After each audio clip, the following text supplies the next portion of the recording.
오늘 설교의 제목은 뭐냐면은 교환입니다. 교환은 교환인데 어떤 교환이냐? 거룩한 교환입니다. 여러분, 우리 인간의 문제가 무엇입니까? 우리가 도대체 무슨 짓을 했습니까? 성경에 보면은 모든 사람이 죄를 범했다라고 말하고 있습니다. 의인은 없나니 하나도 없다고 말씀하고 있습니다. 도대체 우리가 무슨 죄를 지었기에 이 세상에 의인은 없고 하나도 없고 모든 사람이 다 죄를 범하였는가? 모든 사람이 다 하나님을 부인했습니까? 아닙니다. 부인하지 않는 사람들도 있습니다. 모든 사람이 다 살인죄를 저질렀는가?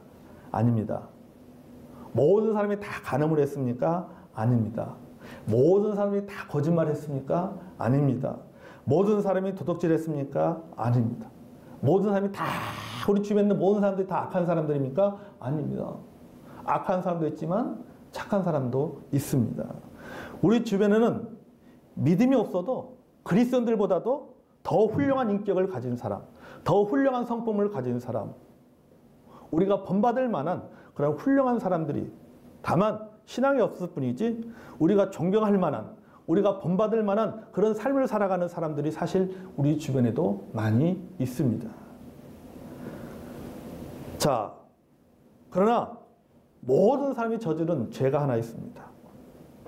이렇게 살았음에도 불구하고, 이렇게 살고 있는 사람이 있음에도 불구하고 성경은 우리에게 모든 사람이 다 죄인이다, 모든 사람이 다 죄를 범했다라고 말하고 있습니다.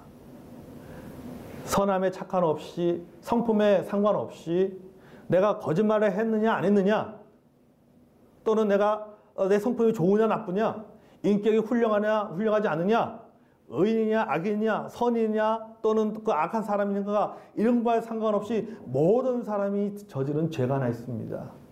그것은 뭐냐면은 각자가 하나님의 길이 아닌 자기 길을 갔다는 겁니다.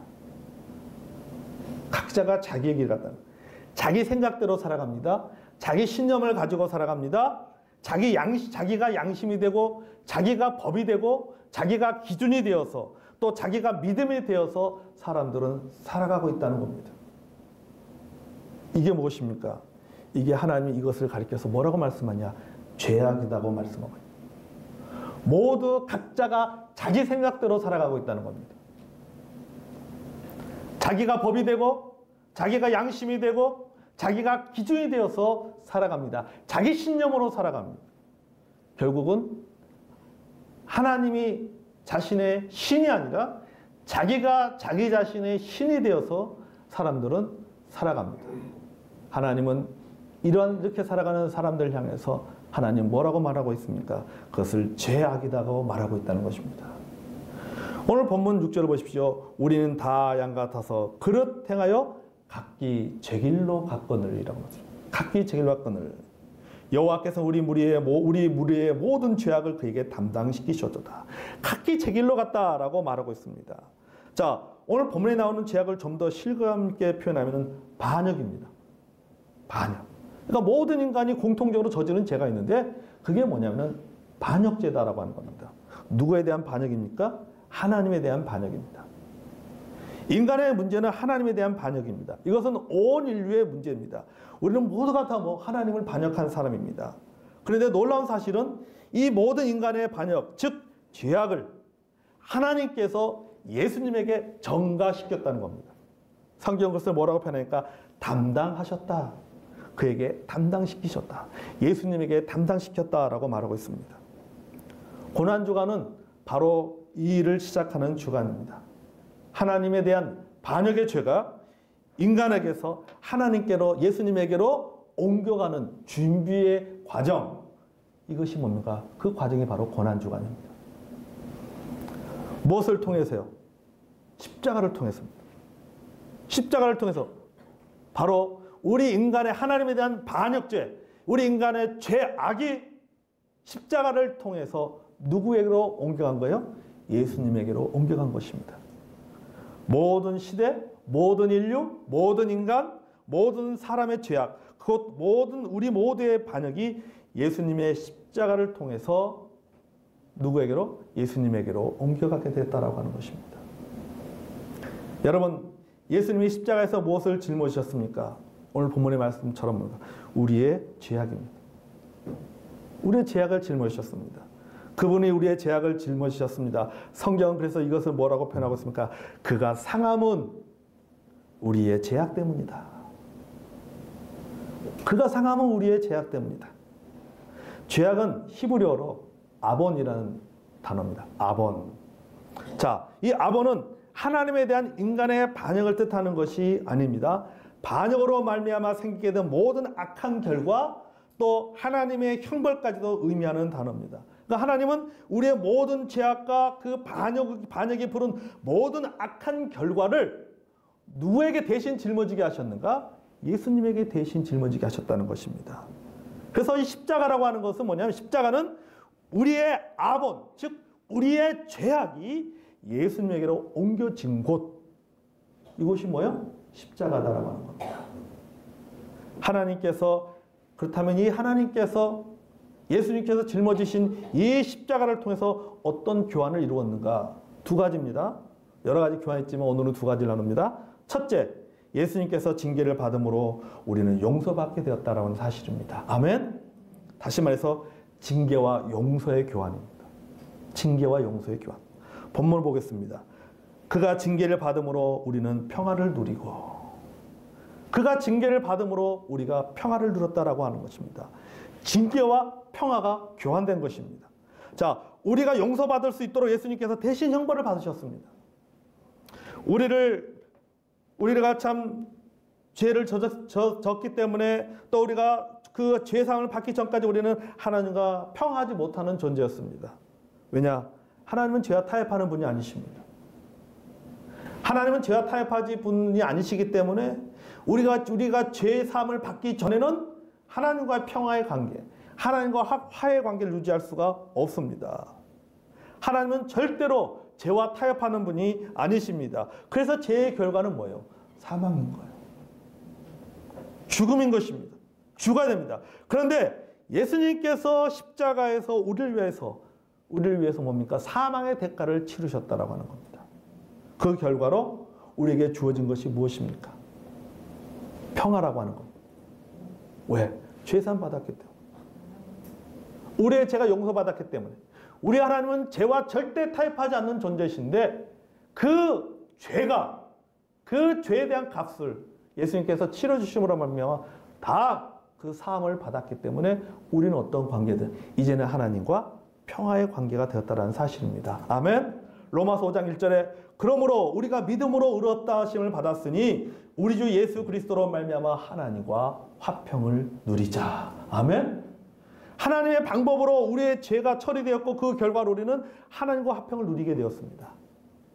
예수님 우리를 대신해서 형벌을 받지 않으셨다면 우리는 절대로 하나님과 화평을 누릴 수가 없는 사람이었습니다. 그런데 예수님께서 징벌을 받음으로 말미암아, 예수님께서 징계를 받음으로 말미암아, 예수님께서 상하심으로 말미암아 우리가 화평을 누리게 되는 것이 가능해졌다는 사실입니다. 아멘. 이런 놀라운 교훈을 우리는 다른 말로, 성경에서는 다른 말로 이것을 뭐라고 표현합니까? 구속 또는 속량이라는 단어로 표현합니다. 이 교환이라는 말은 결국은 무슨 말이에요? 무슨 뜻이에요? 구속이라는 뜻입니다. 속량이라고 하는 뜻입니다. 자, 속량이나 구속이라는 말이 무슨 뜻입니까? 되사는 겁니다. 다시 사는 겁니다. 또는 몸값을 받고 석방해 주는 것을 말하고 있습니다. 오늘 예수님께서 노예시장을 찾아갔습니다. 노예시장을 딱 보니까는 노예가 하나 있습니다. 죄의 노예로 살아가는 그런 사람을 보게 되었습니다. 그게 바로 저입니다. 노예시장을 갔더니 죄의 노예로 살아가는 저를 보고 예수님께서 이렇게 말씀하고 계십니다. 내가 이 사람을 사겠다.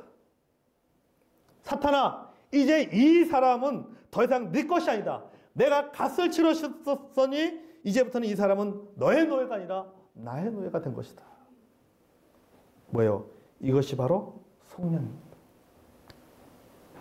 내가 핏값을 지불하고 이제 저 봉헌을 내가 샀기 때문에 이제 봉헌은 죄의 노예가 아니라 내 자녀가 된 것이다. 이게 뭐예요? 이게 바로 속량입니다. 예수님께서 뭐예요? 핏값을 지불하시고 교환하신 것입니다. 나를 누구로? 이제는 자녀로 교환하신 것입니다. 성도 여러분, 우리가 어떻게 죄사함 받고 용서받을 수 있습니까? 우리가 받아야 할 형벌을 예수님께서 대신 받으셨기 때문에 우리는 용서받을 수가 있었다는 사실입니다. 아멘. 그래서 여러분, 첫째 거룩한 교환은 뭐라고요? 형벌과 용서의 교환입니다. 고난주간은 이 형벌과 용서의 교환의 그 과정이, 하나하나의 그 과정이 이루어져 가는 것을 우리가 경험하고 또 묵상하는 것이 바로 고난주간인 것입니다. 둘째 거룩한 교환은 상처와 치유의 교환입니다. 즉 뭐냐면 예수님께서 상처를 입으심으로써 우리가 치유를 받았다라고 하는 것이죠. 본문의 말씀 다시 볼까요? 그는 실로 우리의 질고를 지고 우리의 슬픔을 당하였거늘. 여기서 질고를 문자 그대로 번역하면 질병을 말합니다. 슬픔은 문자 그대로 번역하면 고통을 말합니다. 여러분 보십시오. 사람이 병에 걸리면 뭐가 찾아옵니까? 고통이 찾아오잖아요. 몸이 고통스럽습니다. 마음이 고통스럽습니다. 그래서 오늘 이 본문을 히브리어적 표현으로 다시 말하면 예수님이 우리의 질병을 짊어지셨다는 겁니다. 다시 말해서 그는 실로 우리의 질고를 지고라고 하는 뭐냐면은 예수님께서 우리의 질병을 뭐 했다? 짊어지셨다라고 하는 겁니다. 히브리 문장을 그대로 번역하면 그렇다는 뜻이에요. 예수님이 우리의 질병을 짊어지셨다. 6절에는 뭐라고 말씀해요? 담당하셨다.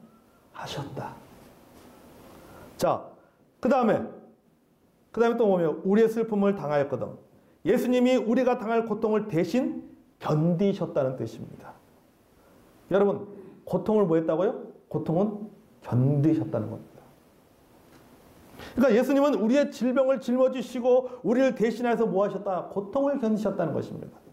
그래서 본문은 그가 채찍에 받음으로 우리는 나음을 얻었다라고 했습니다. 이 히브리어 글자를 그대로 번역하면 이런 뜻이에요. 우리가 치유되었다라는 뜻입니다. 아멘. 예수님께서 우리의 질병을 짊어지셨다.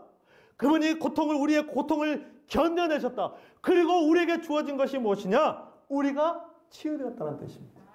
아멘. 여러분, 죄 때문에 몸부림치지 마세요. 질병 때문에 몸부림치지 마세요. 우울증이라든지 거저감 때문이라든지 두려움 때문에 몸부림치지 마시기 바랍니다. 왜 내가 이것을 몸부림칩니까? 내가 왜 내 죄 때문에 몸부림칩니까? 왜 내가 우울증 때문에 몸부림칩니까?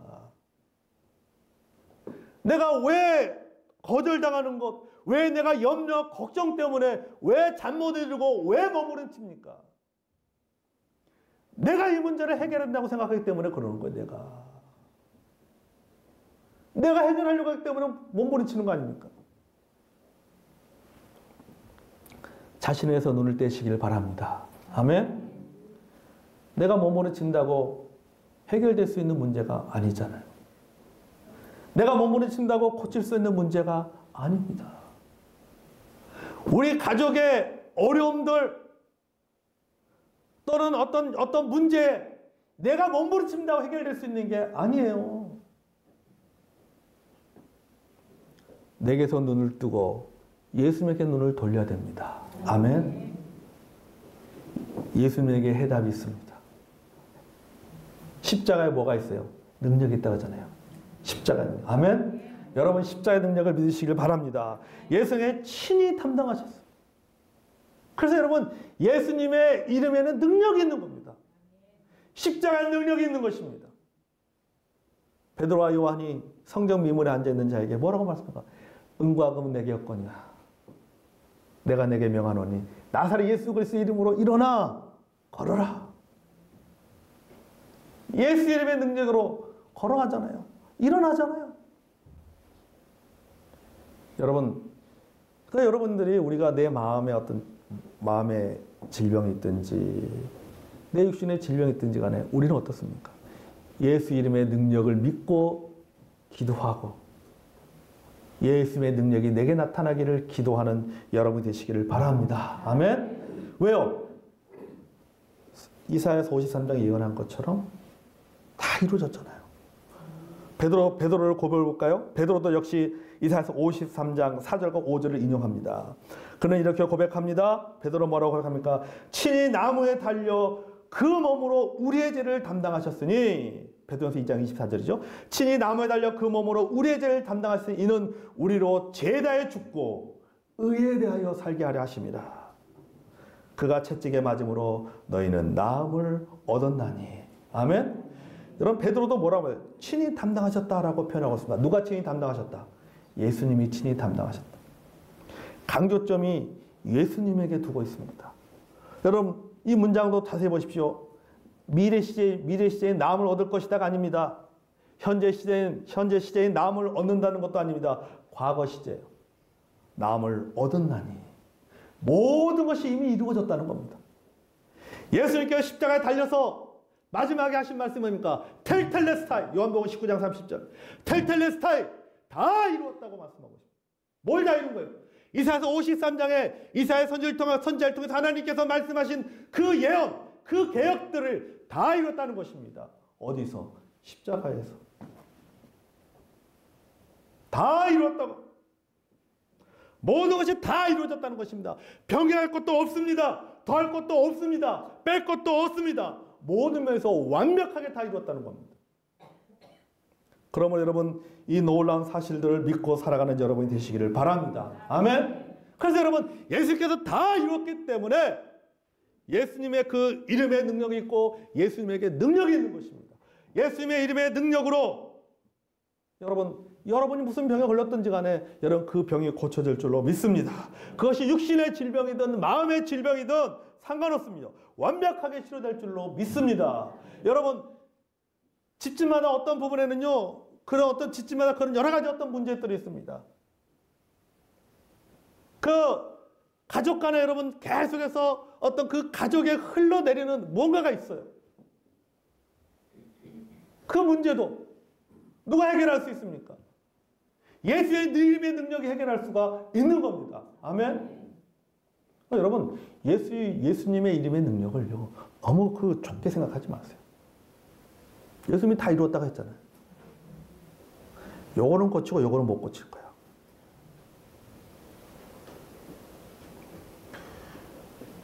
여러분, 예수님은 내 육신의 병을 고칠 줄 모르겠지만 내 마음의 병은 못 고칠 거야. 그렇게 생각하면 안 됩니다. 예수 이름의 능력에는요, 제한이 없습니다. 무한정. 여러분, 예수의 능력이 임하면요, 여러분, 귀신도 쫓아내는 능력이 일어날 줄로 믿습니다. 아멘. 예수님의 능력을 여러분, 우리 성도님들 예수님의 능력을요, 좀 더 자꾸 제한하지 마세요. 제한하지 마세요. 그걸 교리적으로 제한하면 안 돼요. 요거는 우리는 안 믿어. 그런 게 어디 있어요? 하나님의 말씀에는요, 더할 것도 없고 뺄 것도 없습니다. 아멘? 하나님의 말씀에는 내가 갖고 있는 경험, 내가 가지고 있는 성경에 대한 지식들, 내가 배운 것, 이걸 초월하는 겁니다. 여러분, 말씀대로 믿을 때 그 말씀의 역사가 일어날 줄로 믿습니다. 아멘? 그러므로 여러분, 예수 이름의 능력을 믿으시기를 바랍니다. 왜? 다 이루어졌기 때문이에요. 이 일은 뭡니까? 이것은 팩트 체크가 아니에요. 믿음의 문제라고 하는 것. 예수님께서 이루신 그 모든 일, 그가 상함으로 우리가 나음을 입었도다. 그가 징계를 받음으로 우리가 평안을 누리게 되었도다. 이건 뭡니까? 진짜 평안을 이루게 되었느냐? 그가 진짜 상을 받았느냐 안 받았느냐? 이런 팩트 체크의 문제가 아니라 뭐의 문제다? 믿음의 문제예요. 믿음의 문제. 하나님의 말씀은, 하나님께 우리에게 주신 약속은, 예수님께서 행하신 모든 일들은 그것은 팩트 체크의 문제가 아니에요. 그것은 뭐예요? 믿음의 문제입니다. 믿음의 문제. 여러분, 이 세상을 돌아가는 원리를 보십시오. 이 세상을 돌아가는 원리는요, 철저하게 교환에 따라 움직입니다. 서로 주고받는 관계예요. 돈을 주고 물건을 받습니다. 원화를 주고 달러를 받습니다. 때로는 사람을 주고 사람을 받습니다. 이게 세상에 돌아가는 이치입니다. 경제학에서는요, 경제학에서 이것을 등가 교환의 법칙이라고 얘기합니다. 무슨 말이냐면 동일한 가치를 갖는 두 상품의 교환을 말하는 겁니다. 내가 100원을 주는 이유는 뭡니까? 이 물건을 살 때 100원을 지불하는 이유는 뭐냐면 이 물건이 100원의 가치가 있기 때문에 100원을 주는 겁니다. 근데 이 물건의 가치가 50원밖에 안 되는데 그것을 100원을 주고 살 사람이 누가 있겠습니까? 100원의 가치가 있기 때문에 100원을 지불하고 사는 겁니다. 이게 바로 경제학에서 말하는 등가 교환의 법칙이라고 하는 거예요. A와 B가 동등한 가치가 있을 때 서로 맞교환한다는 겁니다. 그럼 A나 B나 둘 중에 하나가 그 가치가 떨어지면 어떻습니까? 맞교환이 이루어질 수가 없는 거죠. 동등할 때만이 맞교환이 이루어지는 겁니다.